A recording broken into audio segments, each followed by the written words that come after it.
Doctor भी कुछ कर ना पाए। जो भी मुझे गले लगाए वो सीधा मौत ही पाए। किसी को नहीं छोड़ूंगा जब तक आप लोग काम में ली हुई सुई दोबारा काम में लोगे। मैं तुम्हारे शरीर में प्रवेश कर जाऊंगा, नहीं छोड़ूंगा जब तक आप लोग काम में ली हुई ऐसी ब्लड की थैली बिना रजिस्टर्ड बैंक से लेके आओगे, सरकारी बैंक से नहीं लाओगे। मैं तुम्हारे शरीर में प्रवेश कर जाऊंगा, नहीं छोड़ूंगा तुमको।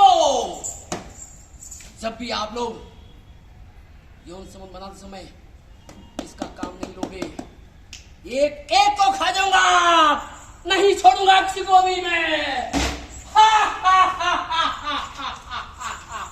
मैं हूं ऐसा रोग डॉक्टर भी कुछ कर ना पाए। क्या विचार है आपका? रखोगे सावधानी? तुम रखोगे सावधानी? कैसे? कोई नहीं छू सकता मेरे को, कोई नहीं बच सकता। मैं हूं ऐसा रोग भयंकर, मैं हूं ऐसा रोग भयंकर। अरे भाई कैसे? रोकना तो पड़ेगा इनको। कैसे रोकोगे तुम अकेले? कैसे? क्या प्लान है तुम्हारे पास मुझे रोकने का? कैसे रोकोगे मुझे? कंट्रोल करना पड़ेगा। ऐसे अरे तुम एक सावधानी बरतोगे, तुम एक जागरूक बनोगे, आम पब्लिक को कौन समझाएगा? घर घर आ जाऊंगा, खा जाऊंगा। हमें इससे डरने की कोई जरूरत नहीं। ओहो, डॉक्टर साहब कोरोना से निकल के बाहर आ गए तो ये क्या चीज है? आ गए ना कोरोना से बाहर, तो ये क्या है?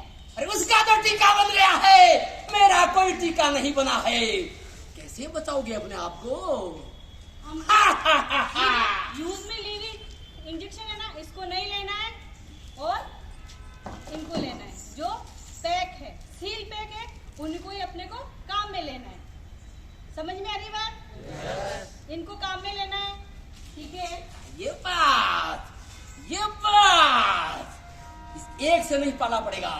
ये क्या है? पंजीकृत ब्लड है। ब्लड बैंक में जाओ, पंजीकृत ब्लड का इस्तेमाल करो। इससे बचेंगे अपन। किससे बचेंगे? पंजीकृत बैंक से ब्लड लेके वो अगर अपन शरीर में चढ़ाएंगे तो अपने ये रोग नहीं आएगा। डॉक्टर, शहर वालों को समझा दोगे, गांव वालों को कैसे समझाओगे? यौन संबंध बनाते समय अपन इसका प्रयोग करेंगे तो कुछ नहीं बिगड़ेगा। समझ में आ रहा है? कुछ भी नहीं बिगड़ेगा। इस रोग से हम बच सकते हैं। इनको समझाओगे तुम? गर्भवती महिला को प्रसव के समय अस्पताल में लाके प्रसव कराओगे तो बच्चा भी बचेगा। क्या बात है। अरे उनको कैसे समझाओगे जो व्यापार के अंदर काम काज के सिलसिले में बाहर रहते हैं, गाड़ियां चलाते हैं, ट्रक चलाते हैं, उनको कैसे बताओगे डॉक्टर? उनको भी ऐसे समझाएंगे कि वो यूज की हुई इंजेक्शन काम में ना ले, सील पैक इंजेक्शन काम में ले, ठीक है? सील पैक इंजेक्शन काम में लेंगे तो कोई दिक्कत नहीं होगी। संबंध बनाते समय इसका प्रयोग करेंगे तो भी कोई दिक्कत नहीं होगी। गर्भवती महिला शहर की तो हॉस्पिटल पहुंच जाएगी, गांव वाली महिला को कहां से बचाओगे? है कोई जवाब?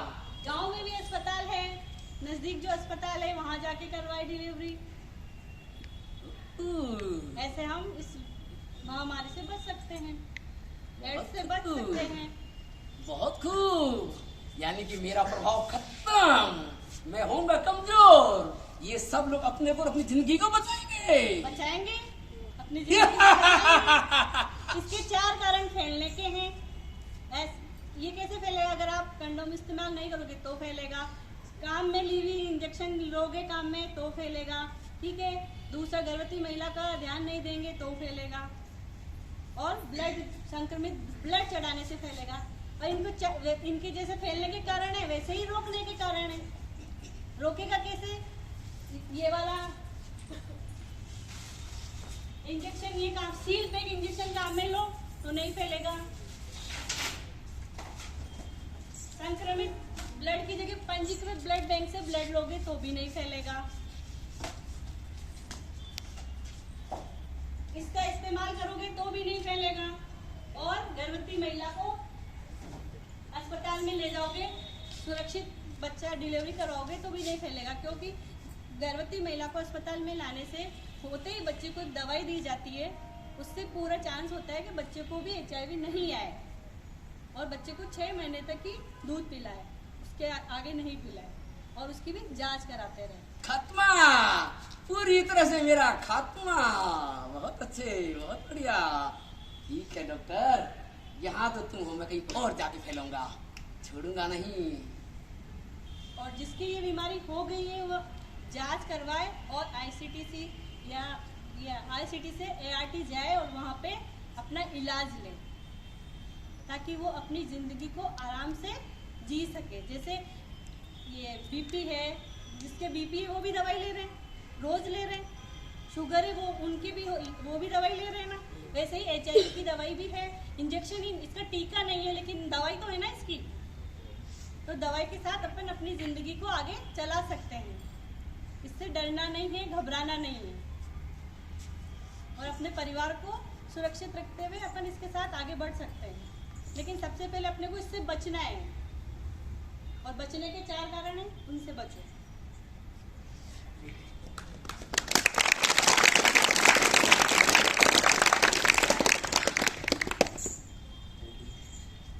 ये था एक संदेश आप लोगों को बताने के लिए HIV एड्स क्या है, कैसे फैलता है, हमें उससे कैसे बचना है।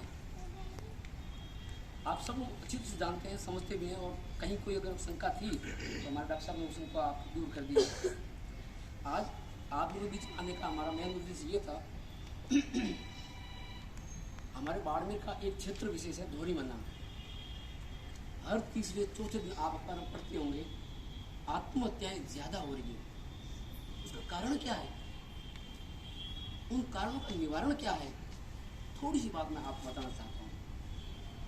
आप लोग बहुत कुछ कर सकते हैं। आप लोग चाहें तो एक व्यक्ति की जान बचा सकते हैं, एक परिवार को सुरक्षित रख सकते हैं। आत्महत्या जो भी व्यक्ति करता है एकदम से अचानक से कोई नहीं करता, उसे किसी बात की ठेस पहुंचती है, उसका परीक्षा परिणाम प्रभावित होता है, घर परिवार में कलह होती है, भाई भाइयों के बीच में कलह होती है, ननद भौजाई के बीच कलह होती है, सास बहू के बीच कलह होती है। उससे वो अपने आप को व्यथित अपने आप को अकेले समझते हुए, अपने आप को दुखी सब महसूस करते हुए, अब मेरा कुछ भी नहीं हो सकता, और एक ही रास्ता सोचता है, घर के पास बनी हुई टांग के आंखों में ढक्कन लगा के रखो, ताला लगा के रखो। अब घर परिवार की बात हो भी जाती है ना, तो उसी समय तुरंत आत्महत्या नहीं करेगी वो। तो आदमी भी तो एक तुरंत आत्महत्या नहीं करेगा, वो आत्महत्या करने के बारे में विचार करेगा कि यार उसने मुझे ऐसा कह दिया, उसको सबक सिखाना है, यार वो मेरा था अब वो मेरा नहीं रहा, मुझे दुनिया छोड़ देनी है। ऐसा विचार जब उसके दिमाग में आता है, वो अपने आप से आपके लोगों के अंदर से भीड़ में से अलग थलग होने लग जाएगा।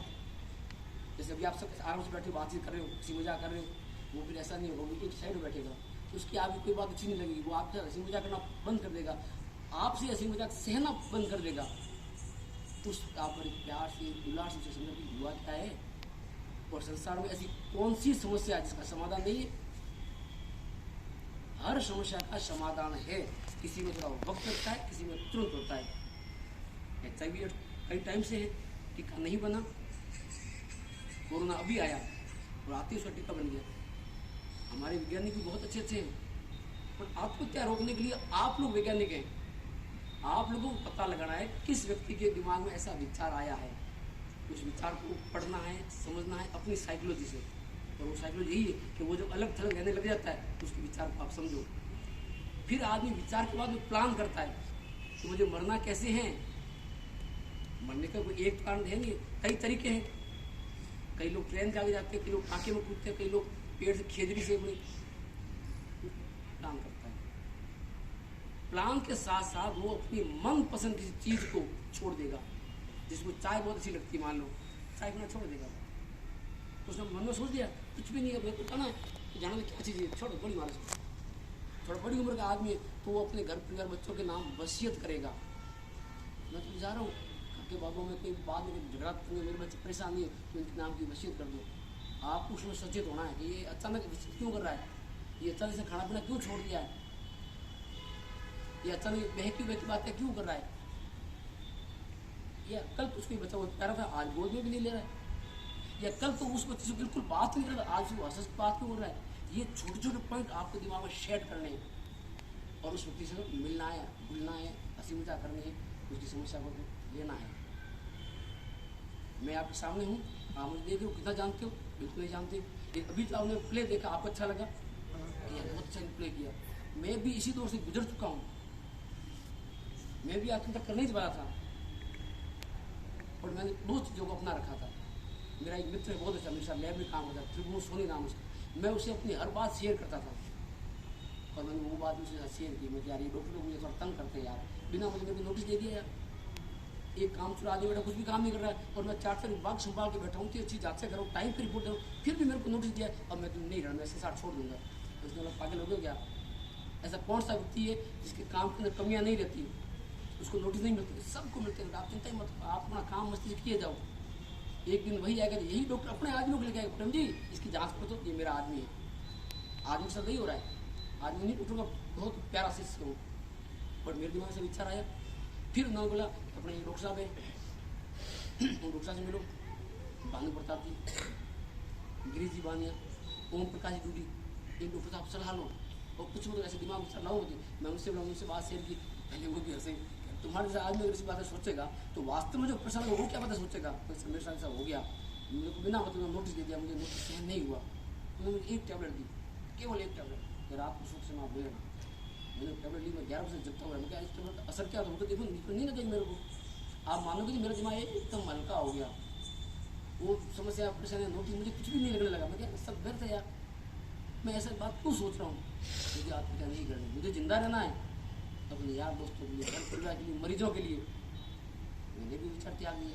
तो अगर आपके बीच में भी कोई ऐसा व्यक्ति है, गांव में, घर में, पड़ोस में, आपको लगता है ऐसी बात, तो उसका तुरंत हॉस्पिटल लेकर के आओ, 88 रूम नंबर है, 3 डॉक्टर है और बहुत ही अच्छे डॉक्टर साहब है, बहुत ही आपसे लगेगा जो आपको यार मैं तो अपने परिवार वालों के साथ बैठ के बात करो, अपनी समस्या शेयर कीजिएगा, संकोच मन में नहीं रखें क्या मेरे को ऐसा विचार आ गया आत्महत्या का, मैं अभी कैसे बात शेयर करूँ।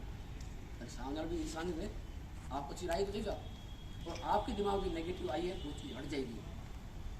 परीक्षा परिणाम के दौरान अपनों को पता नहीं चलता, थोड़े से अंक कम आए फट सुसाइड कर लेगा, तो ऐसे टाइम में हम उसकी हेल्प कर सकते हैं, उसको अकेला मत छोड़ो।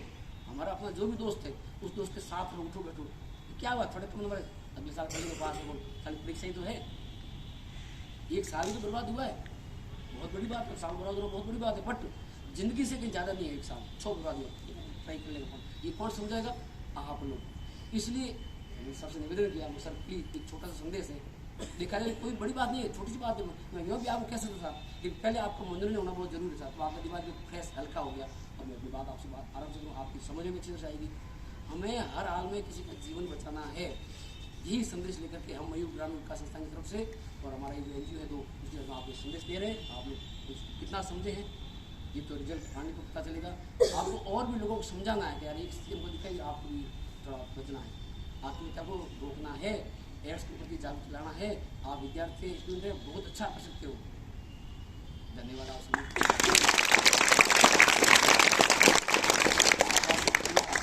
सभी का जिन्होंने हमें इस तरह का मौका दिया आप लोग के बीच में आने का, मैं अपने आप को धन्य मानता हूँ। सर वो सब थैंक यू।